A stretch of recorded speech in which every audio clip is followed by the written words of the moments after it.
a massive giant African rock python has ambushed a lone pregnant lioness. The attack was silent and swift, a blur of patterned scales erupting from the low, green grass. Now the serpent's body, thick as a man's thigh, is wrapped in a series of suffocating rings around her torso. She lets out a choked, desperate roar, a sound of pure panic that is quickly squeezed into silence. Her powerful claws, capable of tearing through buffalo hide, scrabble uselessly against the constricting muscle, finding no purchase. With every frantic breath she draws, the python responds by tightening its grip, a horrifying living vice. This is not merely a battle for one life. Her belly is round and heavy, a precious vessel for the pride's future. The python is oblivious to this fact. It is a primitive killing machine, and it senses only the weakening struggles of its prey. Just feet away, a thunder of paws announces the arrival of her protectors.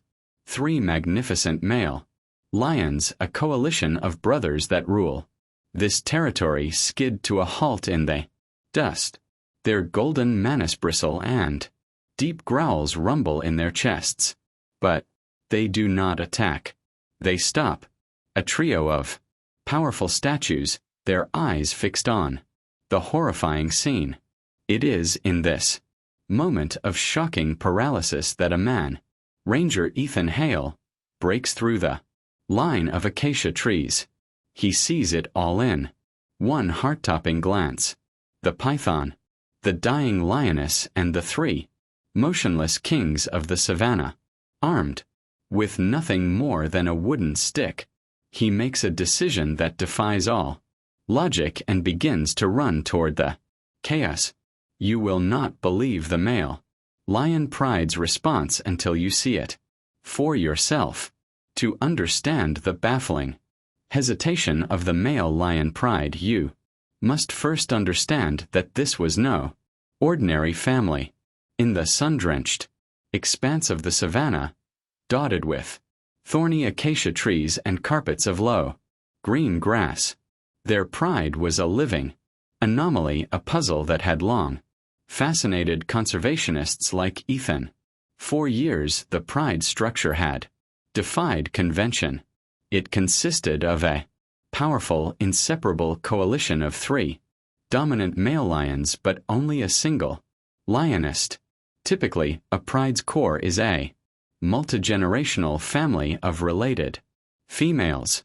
Here she was the sole matriarch, the single vessel for their entire lineage.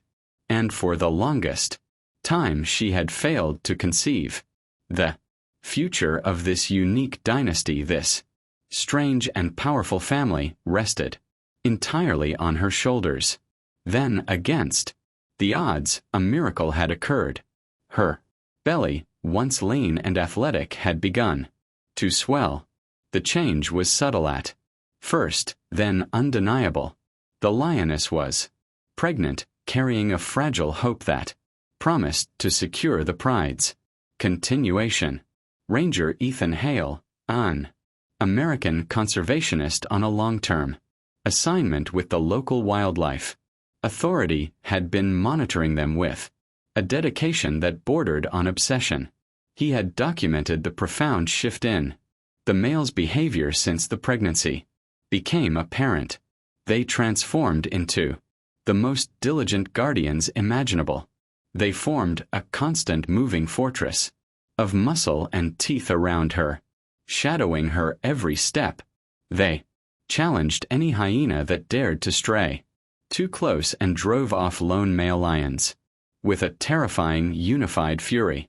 They were a perfect impenetrable unit of protection. This made the scene Ethan now witnessed all the more incomprehensible. What could possibly stop these hyper-protective guardians? The morning had started peacefully. The lioness, seeking a moment of respite from the growing weight in her belly, had wandered a short distance from the sleeping males, finding a patch of shade. Beneath a wide acacia, the attack came.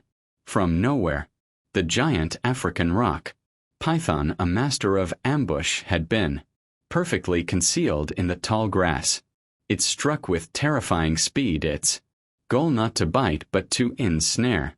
Her initial cry of shock had brought the male lion pride rushing to her side in seconds. But then they stopped.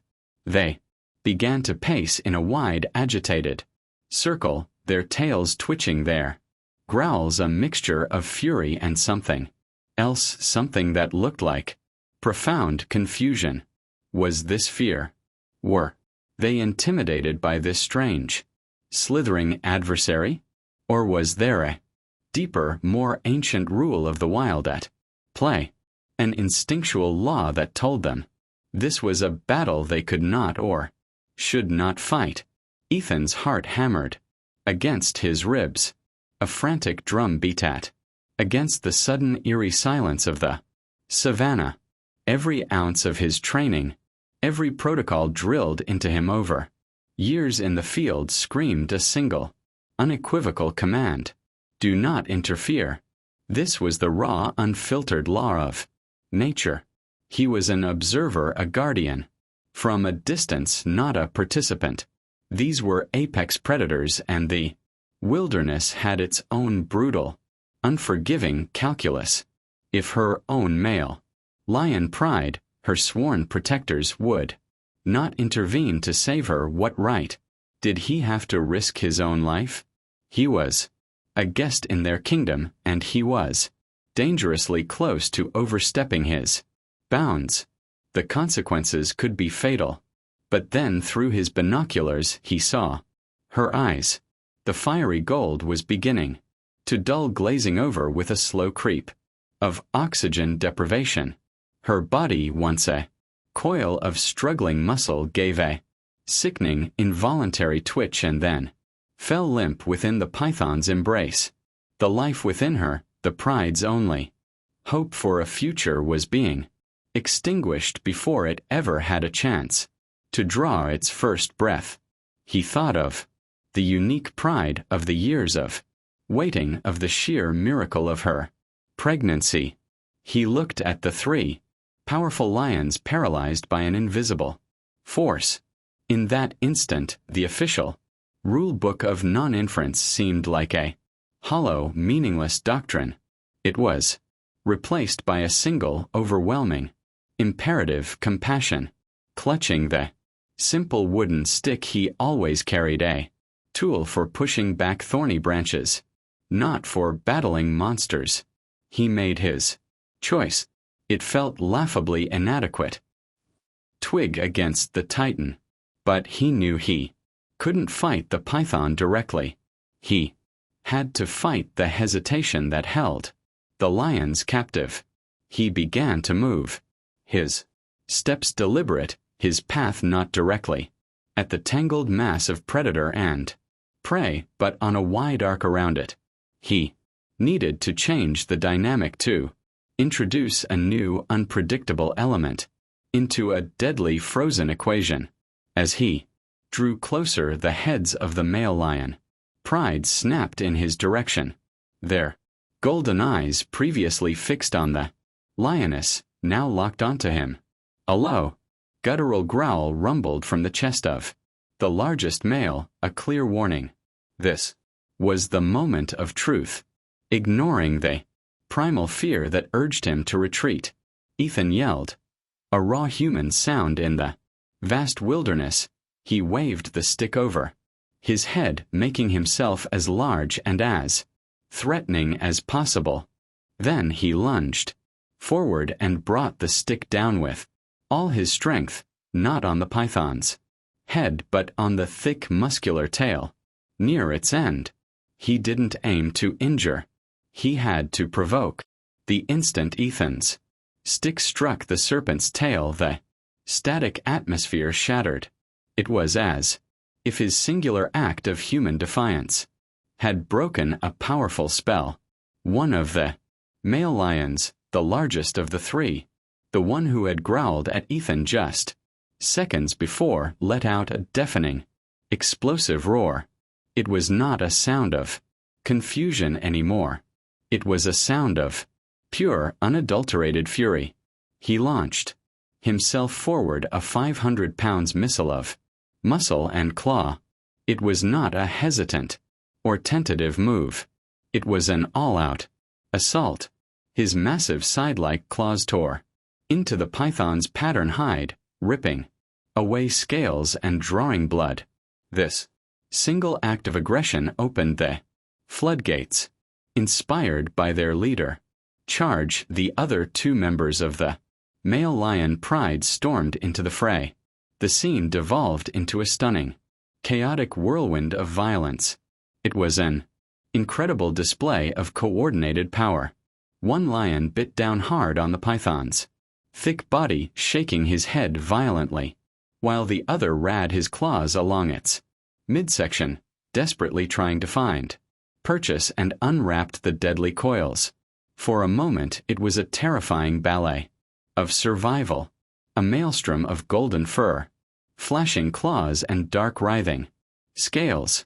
The giant African rock python, now under a ferocious three-pronged assault, was forced onto the defensive, its attention ripped away from the lioness. But the creature's strength was immense, its grip born of millions of years of evolution. Even as the lion's mauled its body, the primary coils around the lioness remained terrifyingly tight. The male lion pride was fighting with everything they had, but they were beginning to show signs of exhaustion, their powerful attacks becoming less frequent as their lungs burned. The lioness was still trapped and time was running out. Ethan knew this was their one and only chance. He fumbled at his belt, his hand closing around a small canister. It was his last resort. Concentrated pepper spray. It was an enormous risk. A stray cloud could incapacitate the lioness further, or even worse, turn the rage of the male lion pride upon him, waiting for a split-second opening in the chaos. When the python's head reared back, exposed and away from the lioness, he lunged in. He aimed carefully and gave a short, precise burst directly into the serpent's eyes and nostrils. The reaction was instantaneous and violent. The python convulsed, and with a final, agonized hiss, its grip finally, miraculously loosened. It began to retreat, a massive wounded shadow, disappearing back into the safety of the tall grass. The monster was gone.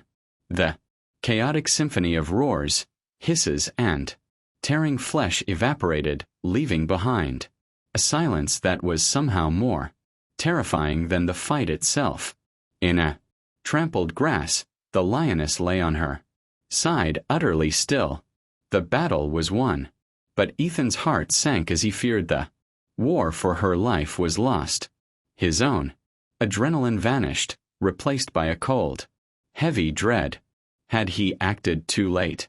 Then, in the quiet aftermath, something truly beautiful unfolded. The male lion pride, their explosive rage spent, underwent a profound transformation. The largest male, the first to attack, cautiously approached the fallen lioness. He lowered his massive head and began to gently, tenderly lick her face, a soft, comforting rumble vibrating deep in his chest.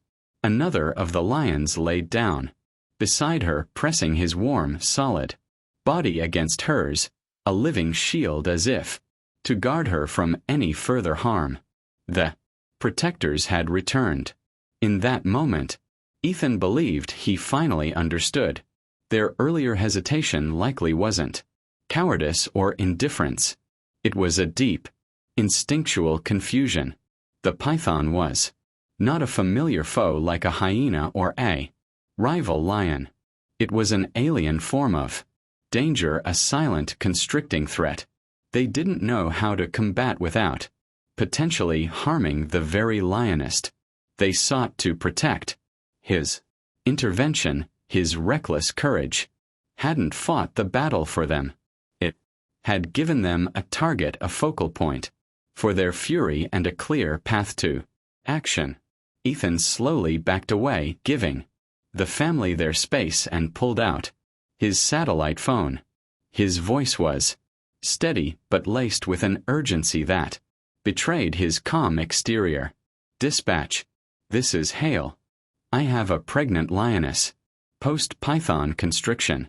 She's alive, but she is critical. I need immediate medical evac for her. While he waited for the wildlife vet team to be scrambled, he prepared a mild sedative. It was a necessary step to keep her calm and stable for the transport as he worked carefully and respectfully in the shadow of the three most powerful predators on the continent. An unspoken truce settled over the scene. In this small blood-stained patch of Savannah, the ancient lines between man and wild beast had blurred, replaced by a shared, desperate hope for the life of this one lioness and the precious future she carried within her. Her survival and the survival of her unborn cubs now rested on this fragile, unprecedented alliance.